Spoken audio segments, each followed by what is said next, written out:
very much at home here, Fulcha. And I thank you very much for your company at this, what promises to be a most enjoyable evening. We did this, when was it, Dean? A year ago. Was it a year ago? Yeah. 2 years Okay, we did it two years ago. and a year ago, maybe 2 twice. years ago. And you know what? When I said to Dean, well, if you want to do it again, let me know. And I hate it when people take me seriously. But, so I'm going to say a prayer, I'm going to say a few words of welcome, and then I'm going to turn it over. Is that all right? Yeah. So let's pray in the name of the Father, and of the Son, and of the Holy Spirit. Amen. You're here with us, dear Lord, because you gave us your word that wherever 2 or 3 would gather in your holy name, you'd be there. And we do indeed gather in your name. We're especially filled with joy and hope during this Easter season. And we are happy today on this feast of Saint Catherine of Siena. In a particular way, please, please, please continue to bless Kylemore Abbey, our wonderful sisters, the students, the alumni, and this evening especially the benefactors who want to be part of this daring dream of renewal and restoration that promises to extend the splendid work of education of Kylemore Abbey into the future. Through Christ our Lord. Amen. Folks, again, welcome. This isn't my house, it's yours. I'm just here for a while, and it belongs to the people of the Archdiocese, so you are very much at home here. In a particular way, can I welcome our Consul, General Madden. He's particularly welcome and adds the luster to this evening, letting us know how close this endeavor is to the heart of Ireland. Our Deputy Consul, Sean O'Hay. Sister Madalena. Sister, thank you. You remind us of what's so great and legendary of Kylemore Abbey, how welcome you are. Monsignor Pat Carney's here. You know who else is here? Jim Normile. Did I say it right, Jim? I'm making you more Italian than you are. Norwile, okay. So he's not Italian. And you know who I'm thinking of this evening is Tom Moran. Lord have mercy on him. What a great man he was. How legendary, right? And Jim Gill. You talk about 2 legendary Irishmen who would never miss the chance to help a Catholic cause, a cause that had to do with Catholic education or anything that would enhance their beloved Ireland. So we miss them. I got to be honest with you, folks. I don't know too much about Kylemore Abbey. I've never been there. Please God, I will. Sister's always inviting me.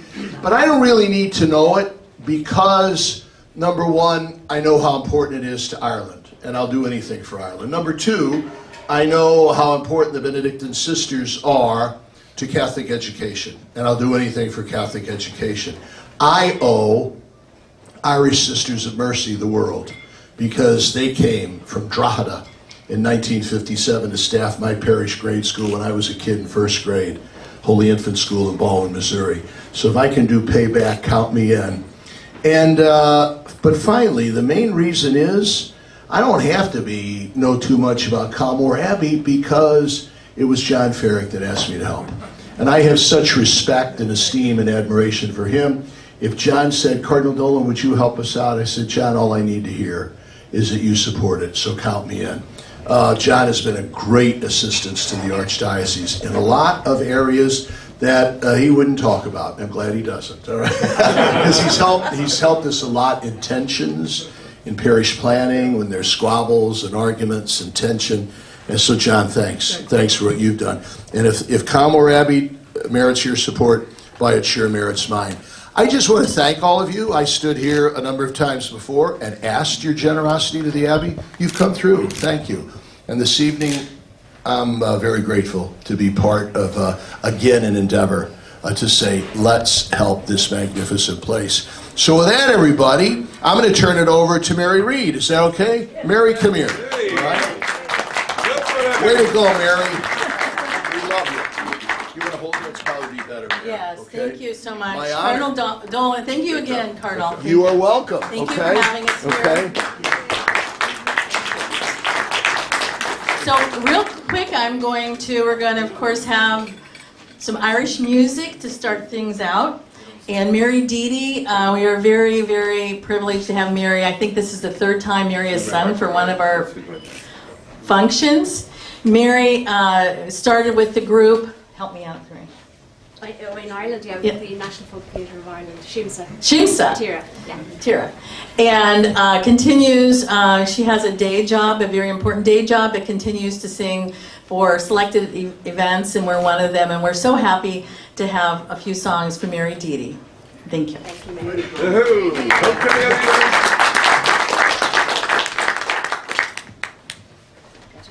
Blow into this first. Okay, it's wonderful to be here this evening, and I'm going to start with a song simply called Song for Ireland. Walking all the day near tall towers where falcons build their nests, silver wing they fly, they know the call of freedom in their breasts. So black-head against the sky, with twisted rocks that run down to the sea, living on your western shores, saw the summer sunset, asked for more. I stood by your Atlantic sea and sang a song for Ireland, laughing all the day with true friends who try to make you stay, telling jokes and news, singing songs to pass the night away. Watch the Galway salmon run like silver dancing, darting in the sun, living on your western shores, saw the summer sunset, asked for more. I stood by your Atlantic sea and sang a song for Ireland, dreaming in the night. I saw a land where no man had to fight. Waking in the dawn, I saw you crying in the morning light, lying where the falcons fly. They twist and turn in the rare blue sky, living on your western shores, saw the summer sunset, asked for more. I stood by your Atlantic sea and sang a song for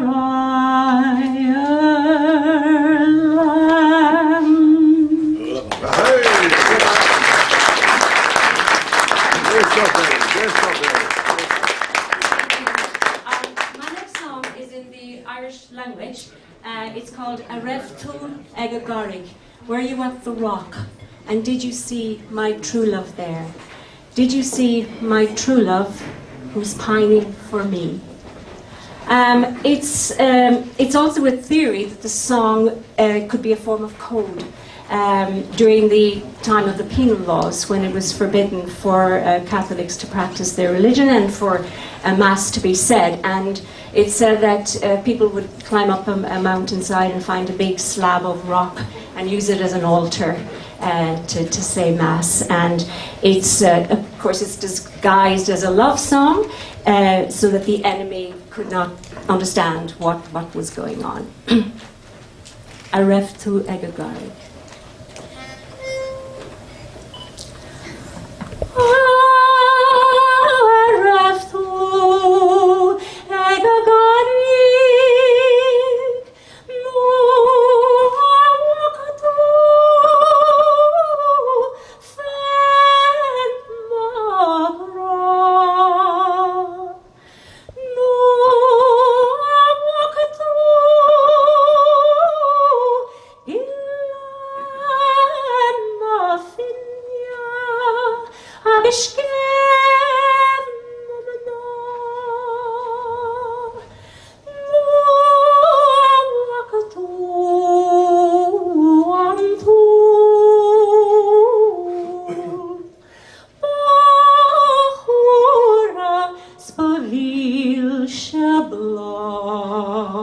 Nua wakatu ma Valentine. Nua will she a clean marapar.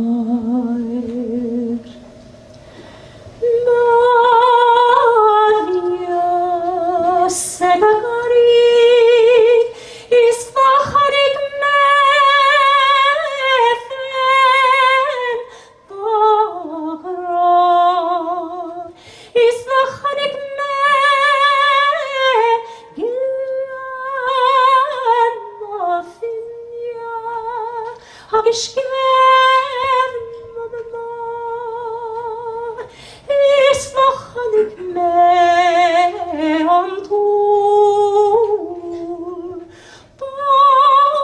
Bachura spavil shabla is the chanik me da Valentine ach nil shi akli martar.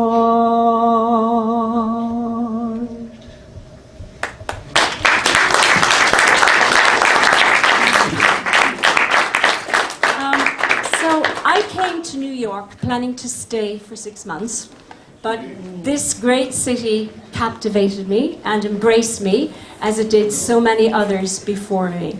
It's called I Happen to Like New York, and it's written by the great Cole Porter.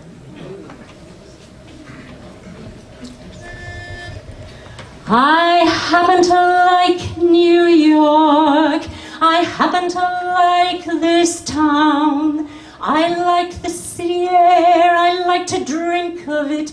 The more I know New York, the more I think of it. I like the sight and the sound and even the stink of it. I happen to like New York. I like to go to Battery Park and watch those liners booming in. I often ask myself, why should it be that they should come so far from across the sea? I suppose it's because they all agree with me. They happen to like New York. Last Sunday afternoon, I took a trip to Hackensack. But after I gave Hackensack the once over, I took the next train back. I happen to like New York. I happen to love this burg. And when I have to give the world my last farewell, and the undertaker starts to ring my funeral bell, I don't want to go to heaven, don't want to go to hell. I happen to like New York. I happen to like New York. I happen to like New York.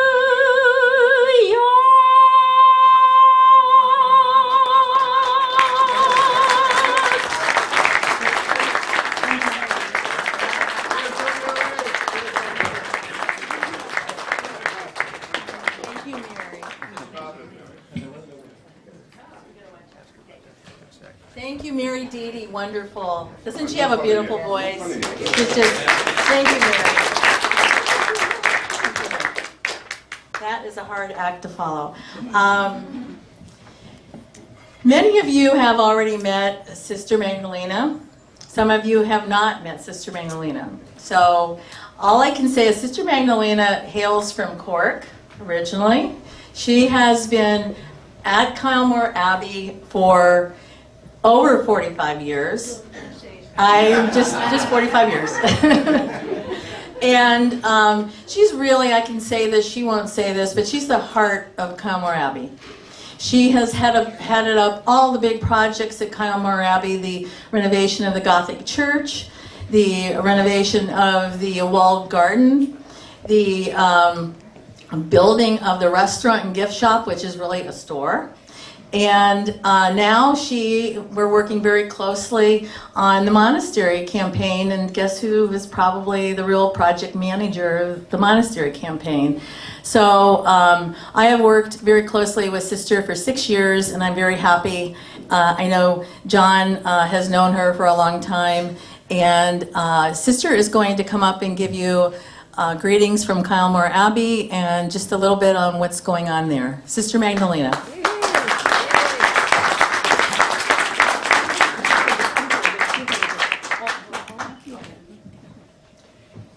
Good evening, everyone. Yeah, you can hear me. Can you hear me? Oh yeah, we can hear you. You can always hear the nuns. It's this Irish Cork accent. Well, I'm very delighted and pleased to be here this evening to welcome you all and bring greetings from Mother Mora, Kylemore, and all the nuns of the area. They wish you every good wish they can possibly wish you. And they send every kind of greeting that they can possibly send you. And they want you to know of their great appreciation of what you've been doing for Kylemore over the past number of years. It's good to say now, and it's right to say, I think, that Kylemore is entering into a new and an exciting time. A new phase. You and our friends are joining a tradition of giving, which started with the nuns beginning almost 400 years ago, and down through the ages to the first Irish abbess, Lady Abbess Butler, who was from Kilkenny, and the great philanthropic businessman Mitchell Henry, who built Kylemore Castle and the estate. You also join some of our modern day benefactors, leading business people in Ireland who are helping us as well. And the good news is that our architects have just prepared the documents for the monastery, what we call tender documents, and that they are ready now to invite new contractors to come and begin our building in October. And I mean October this year, okay? Because 1 or 2 Octobers might be switches around the past. Perhaps you would like to be with us for the turning of the sod. I don't know, that's how we say it here in Ireland. I don't know how you say it here, perhaps in whatever it is. Bring your shovel. Oh, yeah, that's right. So I hope you will come and be there. Of course, there will be another opening, the official opening in 2020, when the monastery will be complete. And we would dearly like you to come again then. So please do put it in your diaries. Our vision then for the 21st century monastery, it's offering individual residential retreatants. We want to give them talks, we will have guest speakers, and we will have a place to literally house them, which we haven't had here before. The monastery will provide essential space to welcome new members and guests and Benedictine monastic religious from all over the world. Just before Easter, we had a very exciting visit from a number of Indian sisters. They were founded in India just 25 years ago, and they are flourishing. They had a lot to tell us and talk about and teach us, perhaps. They are the first sisters founded by the famous Benedictine monk from an English monastery, Father Bede Griffiths. He went out to India to study Buddhism, and there he found an ashram. And following his renowned endeavours, the sisters were founded, and they are, as I said already, flourishing. Now, they have a great desire.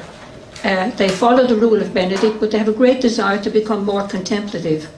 And they've asked to come to Kylemore 3 at a time and live with us for perhaps 3 years and then go back to their own monastery again and then send another 3.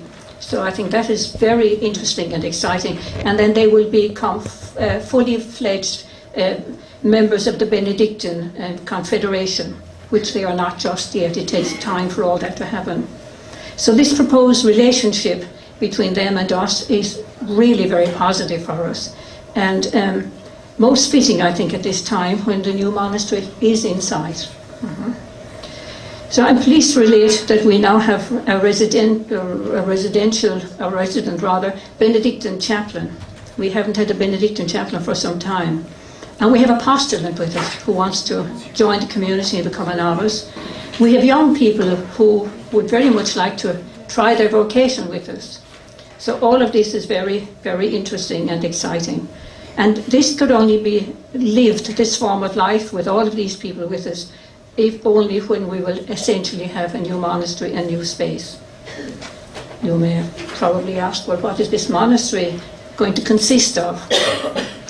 Apart from the service areas, it will consist of a refectory, a community room, a library, a chapter room, a reception area, and rooms for retreatants and guests. We haven't had a space for guests for a long time, so we're hoping that you will all come, but maybe not all together. Benedictine monasteries have always been places of great hospitality and places of serenity. And I think you will all agree with me. Those who've been to Calmore realise that it is a place of great peace. And peace has always been the Benedictine motto, and it has lasted for 1500 years. And we believe and we know that Calmore is a great place of peace. We will continue, of course, our mission of outreach, sharing our liturgy, our prayer, our Lectio Divina together, and the giving of retreats, which was not possible heretofore. And when we share our liturgy, I was at Mass here on Sunday, was it St. Patrick's Church, St. Paul's Church? It was magnificent, St. Paul.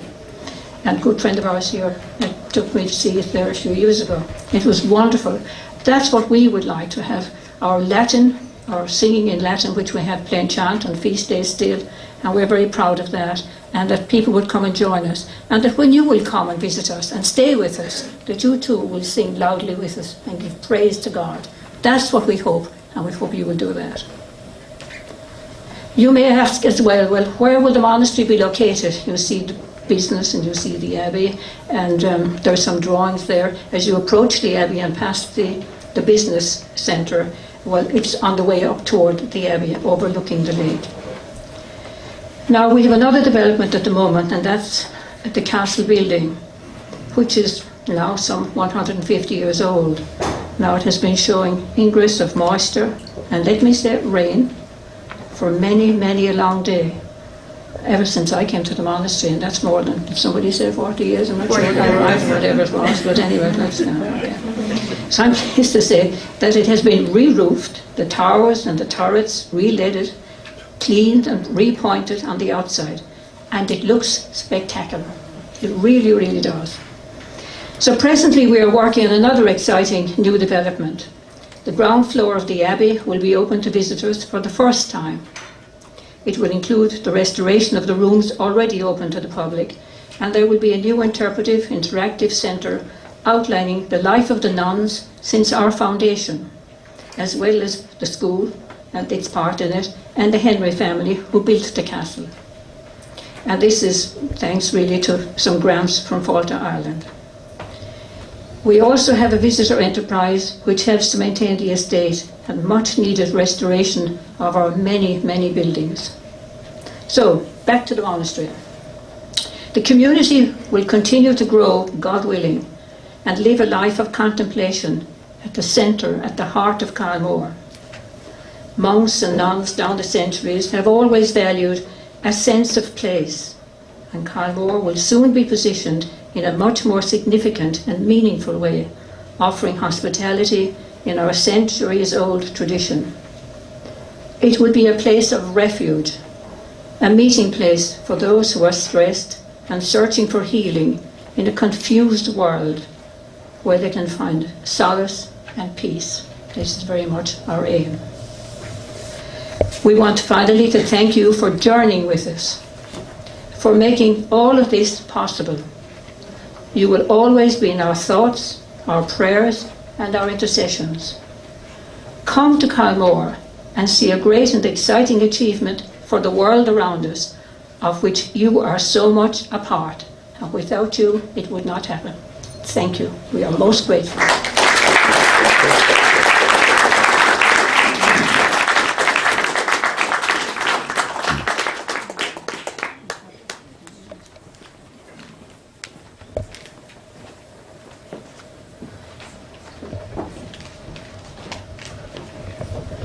John, what can I say about you? John, you have been a dear and wonderful friend all those years. John and I met in the front hall one day, so be careful when you come to Conmore. This could happen to any of you. Now, I would probably dead and gone, but there would be somebody else there, you know, so watch out. And we had a chat, and we got talking, and then I suppose I was a little anxious. I think we were preparing some kind of documents for the opening of the restoring of the walled garden. And we got talking anyway, and John said to me, how in the name of God will you get funds for the garden, for the restoration of a garden? I said, John, mark my words, we will. God will do it. And generous people will do it. And the gardens are worth restoring.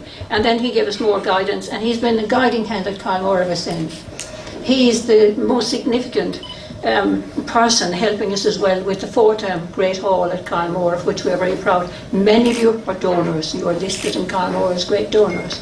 And again, we're deeply grateful. I couldn't say enough about John. I could go on forever and ever. He's been a dear guiding hand at Conmore. Thank John. you. Thank you very much. Thank you.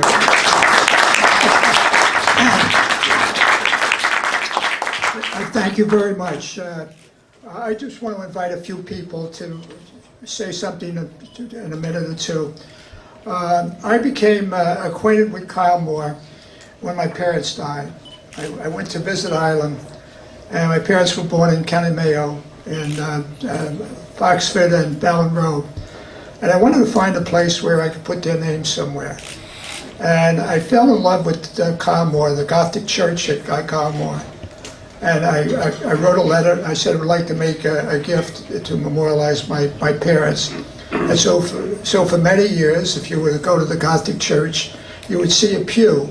We have Mary Jane Boyle, my mother, John Fearick, my father, my late brother Donald, whose children are here tonight, Donald Fearick, my Uncle Pat, who is our patriarch, so to speak, in America, fought in the Irish War of Independence, and his wife, Catherine. And I really had no connection with the sisters as such. It was just a place where I saw God and its beauty. And that's where I wanted my parents to be memorialized. And that was my contact. And I won't go into any more of that other than to say that it was very easy when I received the call on 2 different occasions if I would get involved in a campaign to help with the construction of an education center, and as the Cardinal said in 2016, to help with the finding a support in America for interior furnishings at the monastery. The first campaign, thanks to the generosity of a number of you in this room, for the education center was successful. And Mary Reed will have something to say about the success of the campaign for the monastery in a few minutes. As someone that has lived the campaign for the monastery here, parts I didn't live, what was happening in Ireland, with a goal of raising at least $500,000 to cover the internal costs, I found it very difficult. I'll be soon 83 years of age. I don't feel I'm 83, but it was hard work. But I found some great people who stepped up and made what Mary's going to report happen. And I would just like to ask a few of those people to just say a word or two. First is George Irish. George Irish I didn't know. I was introduced to him by Bill Knowles. George Irish is the head of the, here in Manhattan, of the Knights of Malta, and I discovered in him a great human being. And George, I asked you before, if you just come up and say something about the people I am asking to talk. They took us over the top. Sure. And so George Irish.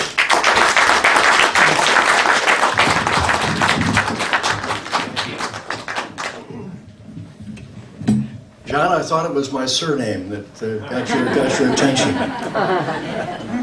It's been a pleasure to get to know John through this process. We didn't know each other, but we found we had a lot of friends in common. Beyond John, and as persuasive as John is, there were two elements that really struck me. Not knowing Kylemore Abbey, we've since been there. One was Father John McGuire, Dominican priest here in New York that many of you probably know. Father John McGuire would, over dinner with Jeannie and me, my wife, would talk about Kylemore Abbey and the importance of Kylemore Abbey and his interest in the Abbey. And then the second, and maybe drawing me even more so, was the fact that my aunt, my beloved aunt, who passed away at 98 years old, was a Benedictine nun all of her life. And so the combination of those two things really drove us to the point where one day Jeannie and I were on a train in Galway, hopped off the train, John Madden drove us like a race car driver to get to the Abbey, have lunch, see a little bit of the Abbey, and then back to the train. But it's really been a pleasure, and I want to thank all of those whose arms I twisted, who are here this evening, and thank you for your generosity. This is God's work, and you've done it well. Thank you.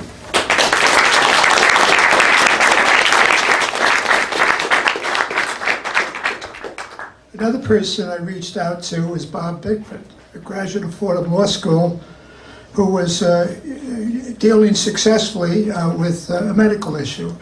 And I said, Bob, can you help? And he just sort of pushed aside the medical issue, and he said, I can't say no to you. And I'd like to ask Bob to say a few words.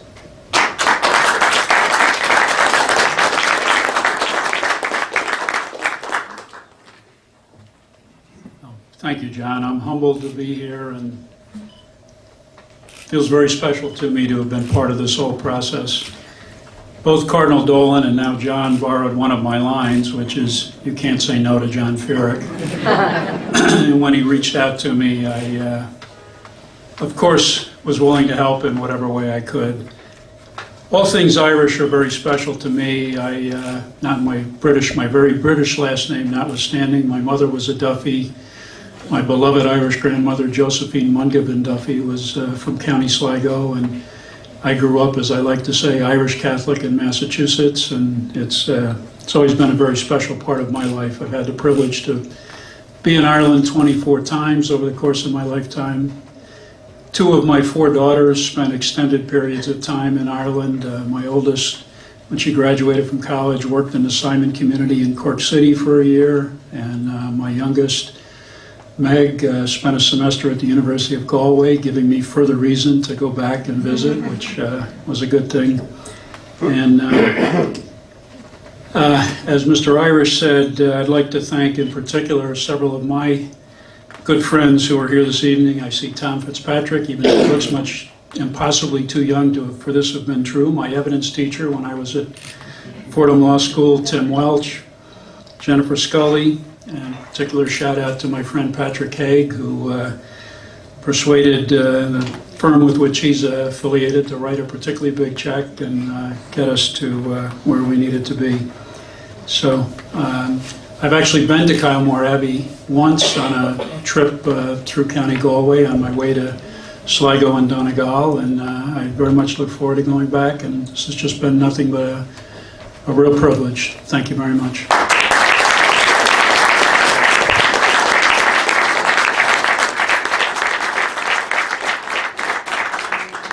Maybe a year and a half ago, I received a call from Bill Knowles, who's the chair of the Knights of Malta in Westchester.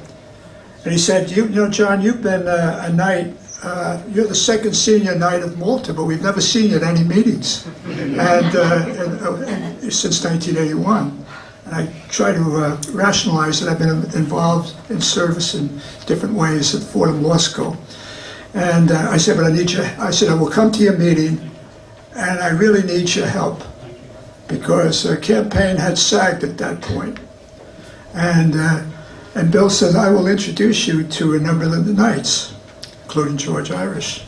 And Bill, I can't thank you enough for the extraordinary help you gave the Kylemore campaign in a quiet way. you're on your way to Lord's, and you brought a group together in Lord's this week. And I'm glad you could be here tonight, because I want those here tonight to see you in person, and maybe you say a few words.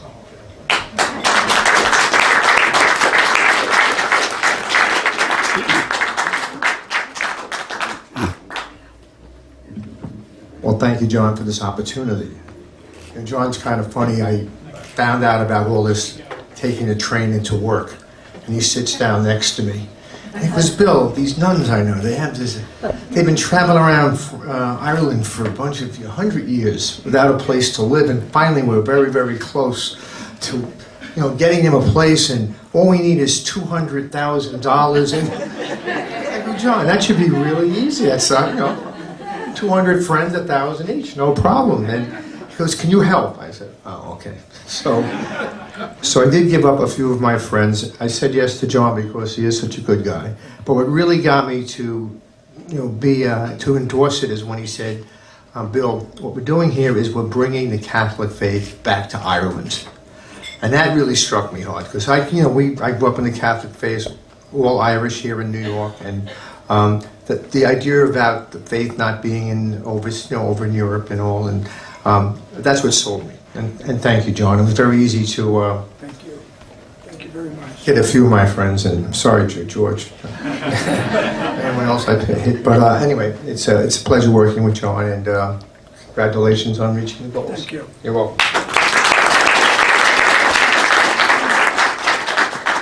And you mentioned 200,000. We actually were at the 300,000 mark, and it was getting very tough. And those you just heard from said, we'll pick up the ball and we'll move it forward. And also in that group was Jim Duffy, who couldn't be here tonight. He was unbelievably generous in memory of Father Duffy. And then we had Jim Gill. His daughter is here tonight, who sat there when we launched the campaign, and as Evidence and I spoke how each of us needed his help. And my wife and I have donated a room in his memory at the Abbey. And in addition to Jim Gill, Jim Tolan. Jim Tolan is not well. He's getting better. But he's been towering in all the campaigns for the Abbey. And Jim lost his daughter 2 years ago, Kathleen Tolan. And she was a teacher at Columbia Teachers College, taught teachers how to read to children. And he and Jim and his wife were visiting her, and she died that night from an aneurysm. And several of Jim's friends came together. And Jim wanted to join that effort to establish a garden at Calmer Abbey in her memory. And so I reached out to Jim today, and I said, before we got to 200,000 left, you took us to 300,000 when we were at 200,000. So I remember all the phases of the campaign. And I said, without your help at that stage, we would never have gotten to the next stage, and then the next stage to the final stage. So I said, what might I say since you can't be here tonight? And to this good sister, he said, to keep the faith, our Irish parents blessed us with flourishing. I know of nothing better than keeping Calmore Abbey vibrant and a beacon of Catholicism in Ireland. The dream of the Benedictine nuns stoked the Calmore campaign, and with the support of Cardinal Dolan, it has become a reality. And I said, if you had anything else you wanted to add today, Jim, just send it to me. But I wanted him to be present tonight because he was a fantastic leader. Now, for more details, I'm going to turn this program over to Mary Reed. It's not going to be much longer in duration. And I just want to thank everyone who's here.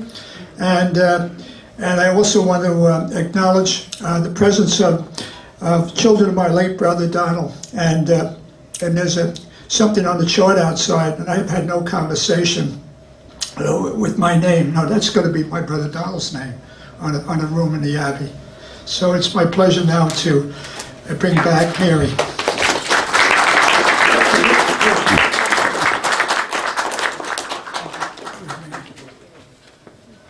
Thank you, John. Thank you.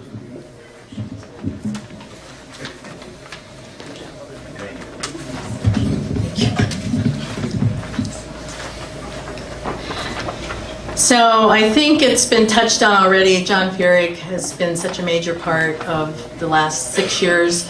The last 3 years, we have been raising money for the Monastery campaign.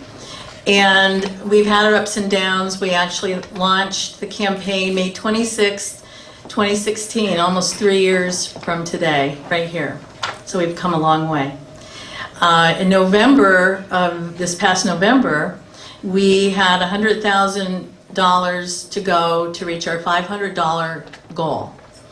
And it's when we, under John's leadership, we put 4 wonderful men together to ask them to raise $25,000 each. And thank you again, Bob and George and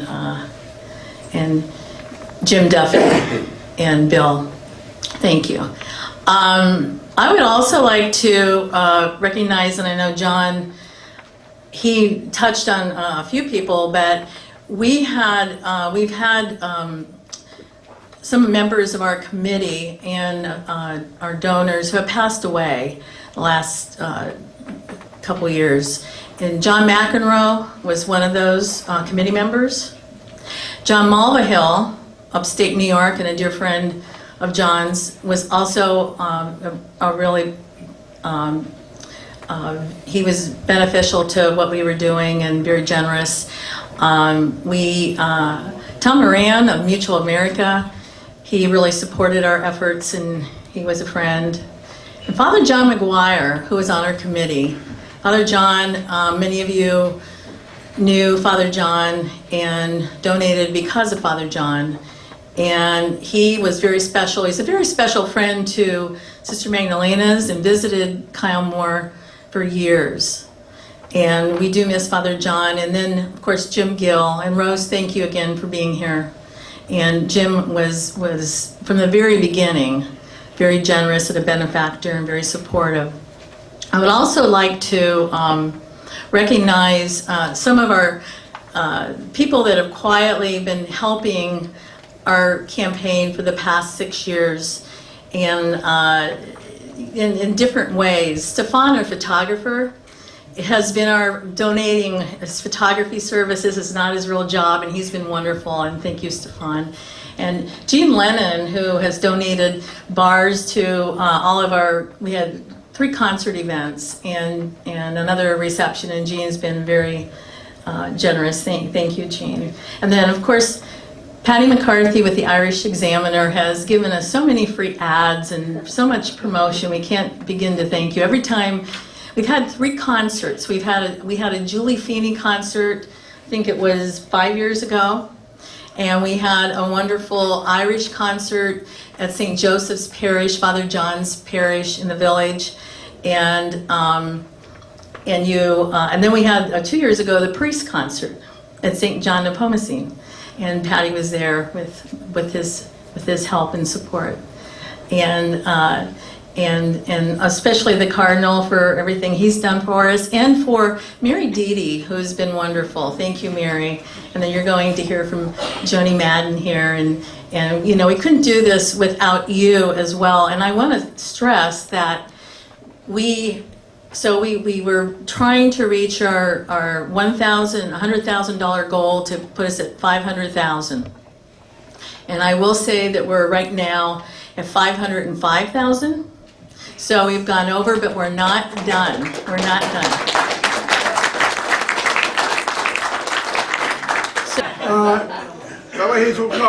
I just want to say that we'll have one more to close.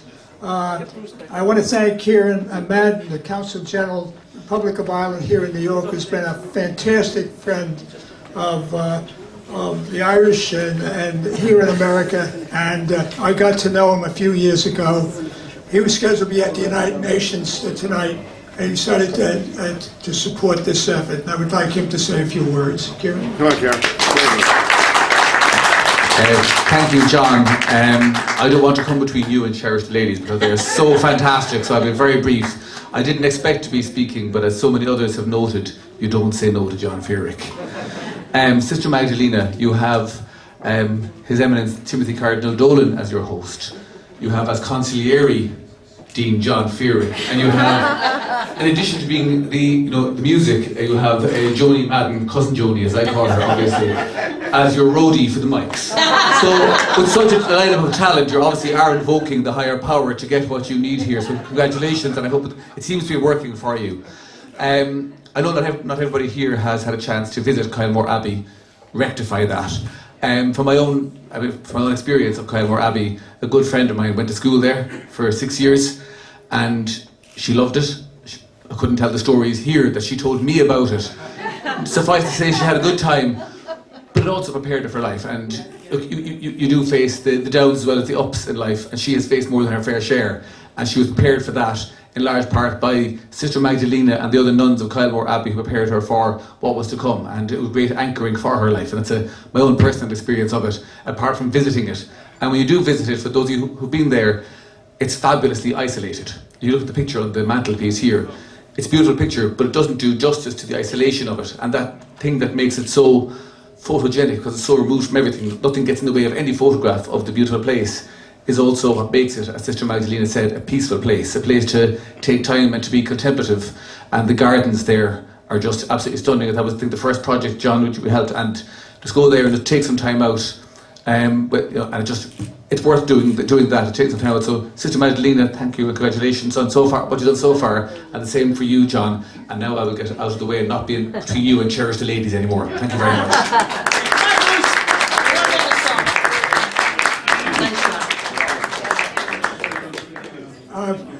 We'd love to have the musicians come back. And Mary, is there anything else you wanted to do?